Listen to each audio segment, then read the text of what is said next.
हाय, hello, नमस्कार. मी योगिता स्वागत करते तुमचं माझ्या चॅनलवरती. आजचा दिवस तुम्हाला शुभ जावं, तुमच्या मनातील सर्व इच्छा पूर्ण हो, हीच स्वामीचरणी प्रार्थना. तर आहे ना, आज तुम्हाला मी आधी दाखवलं होतं आधीच्या व्हिडिओमध्ये की कांदे जे आहे ते वाहून ठेवले होते. ते वाहिल्यानंतर आहे ना, आंब्याच्या सावली म्हणजे सॉरी आंब्याच्या नाही, लिंबाच्या झाडाच्या सावलीखाली ना ते कापून घेतले. कापायचे थोडे लवकरच झाले होते. तर आहे ना, इथं आहे ना मी जे डोंगळे लावले होते ना, त्याच्यामध्ये मेथी टाकली होती. तर कसं आहे ना, या कांद्याच्या याच्यामध्ये आणि तिकडं जाणंच झालं नाही, तर त्याच्यामुळे त्या मेथीला फक्त एकदाच घरी आणली होती आणि तिला फुलं आले होते. फुलं आल्यामुळे ना ते डोंगळे जे आहे त्याच्यावर आहे ना बारीक बारीक असं किडं पडत होतं, त्याच्यामुळे डोंगळे पण खराब होत होते.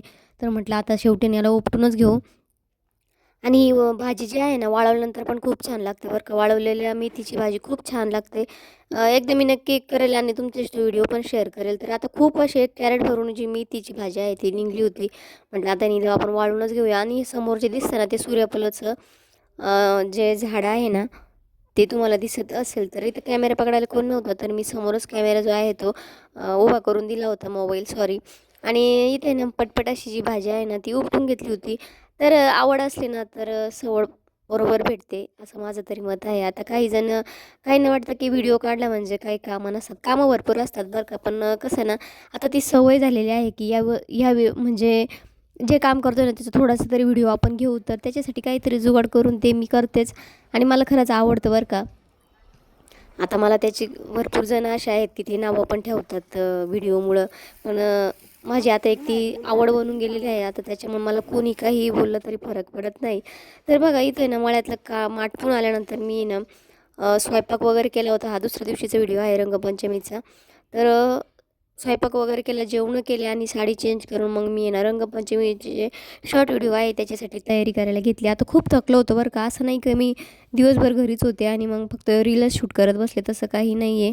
तर शेतातून कामं आटपून आल्यानंतर मग आम्ही जो आहे तो रंगपंचमीचा जो शॉर्ट व्हिडिओ आहे ते घेतले.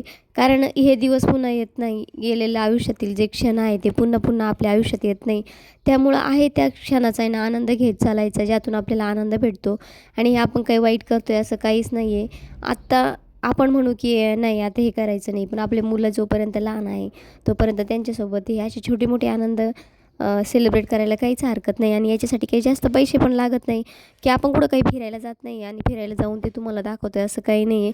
आपलाच थोडासा वेळ आता हे जे करत होते ना मी रील, मी खरं सांगते माझ्या व्हिडिओमध्ये तुम्हाला काही खोटं ऐकायला भेटणार नाही. तर हे सगळं करत असताना माझा खूप पसारा पडलेला होता, भांडे वगैरे पडली होती, कपडे पण बाकी होती आणि ऊन बघा तुम्ही किती कडक पडलेलं होतं. पण तरीही बाकीच्यांना आराम करायचा होता, तर म्हटलं आराम करायच्या आधी मला शूट करून घेऊ द्या आणि तुम्ही सर्व जे आहे ते आराम करा. मग मुलींबरोबर छोटासा जो व्हिडिओ आहे ते शूट केले अशा पद्धतीने. मग नंतर ते ते सर्व झोपल्यानंतर मी माझं काम आटपलं आणि माझ्या आरामाच्या वेळेत मी सर्व जे व्हिडिओ आहे ते एडिट करते. म्हणजे ज्यावेळेस मला आराम करायचा असतो ना तेव्हा मी हा व्हिडिओ एडिट करीत असते आणि असे छान असे फोटो जे आहेत ना ते क्लिक केले. बरोबर असे नमस्कार. मुलं तर मोठे आज होतात संध्याकाळची ब्लॉगला सुरुवात केलेली आहे आणि दिवस आणि जे क्षण मावळलेला आहे आहे. ते आपले जगायचे कांदे राहून भरले जातात. आणि आता ट्रॅक्टर चाललेला आहे आणि आज आहे ना मेंढ्या आले रानात बसायला. झालं का चालू? नाही होणार चालू. कुत्रा नाही तिकडं.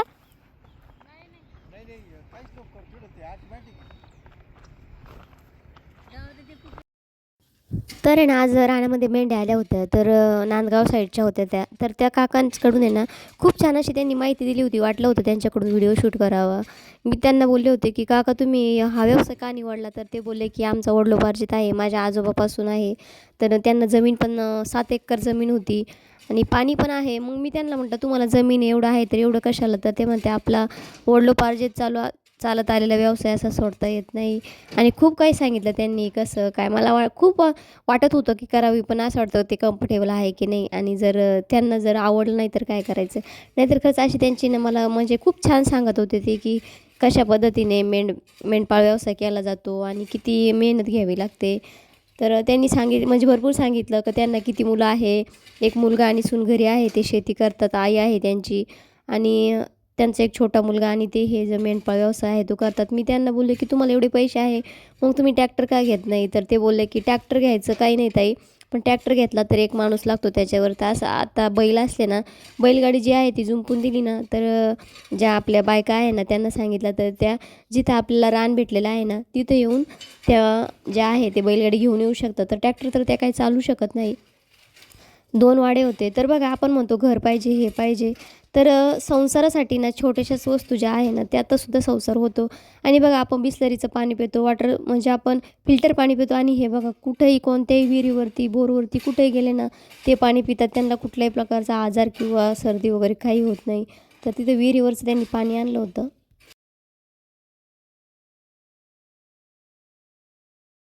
तर आपल्याला ना इथं जे म्हणजे मेंढपाळ आहे ना, म्हणजे धनगर समाजातील, तर त्यांचा व्हिडिओ काढायचा होता.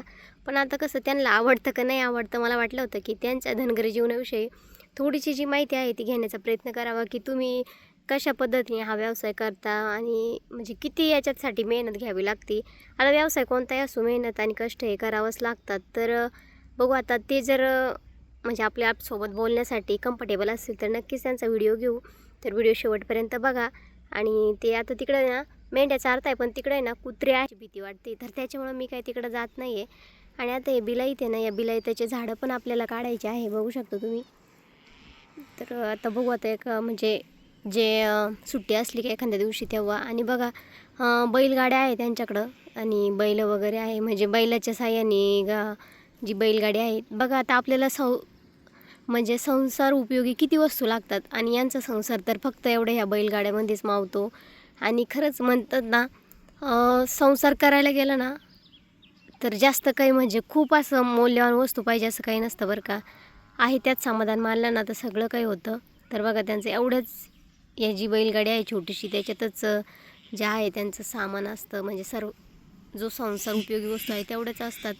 आणि त्याच्यातच ते आपला आहे ना उदरनिर्वाह करत असतात. बघू आता इकडं जर आले तर त्यांचा थोडासा व्हिडिओ घेण्याचा प्रयत्न करू आपण. तर खूप दिवस मावळ होतं, पण ते काही ह्या साईडला आलेच नाही. आणि तिकडं जायचं म्हटलं ना, त्यांच्या जे बिराड आहे ना, त्या बिराडमध्ये कुत्रं होतं. तर मला कुत्र्याची तर खरं खूपच भीती वाटते. तर फायनली मग आहे इकडे गहू वाळला होता, तर गव्हाचाही थोडासा शॉर्ट व्हिडिओसाठी व्हिडिओ घेतला होता मी. कोणते आता हे पीक पुन्हा आपल्याला बघायला भेटणार नाही. आता पाऊस पडेपर्यंत हे रानातली पिकं आपल्याला भेटणारच नाही. तर म्हटलं चला. आणि हे बघा हे छान असे आपले गहू मस्त जाड झालेले आहे बरं का, पण अजून काही ठिकाणी ना ओले आहे. तर अजून 8-1 दिवसात हा गहू जो आहे तो सोंगायला येईल. आता सोंगायला म्हणजे मशीननीच हे करावं लागेल, तो घरी काय शक्य होणार नाही आहे. पण आणि खरंच म्हणजे ना भारी वाटतं बरं का. एक तर शेतात जे कामं चालू असते ना तोपर्यंत खूप धावपळ असते. आता आहे ना थोडंसं रिलॅक्स झालेलं आहे. आणि बघा थोडीशी जे फोटो आहे ते शूट केले होते. आणि म्हटलं चला आता एक म्हणजे मेमरी जी आहे ती क्लिक राहते आपल्याकडं आपल्या मोबाईलमध्ये. तर तुम्हाला अशा पद्धतीचे व्हिडिओ कसे वाटतात कमेंट करून नक्की सांगा. आणि हो, व्हिडिओ आवडल्यास लाईक, शेअर, सबस्क्राईब करायला अजिबात विसरू नका.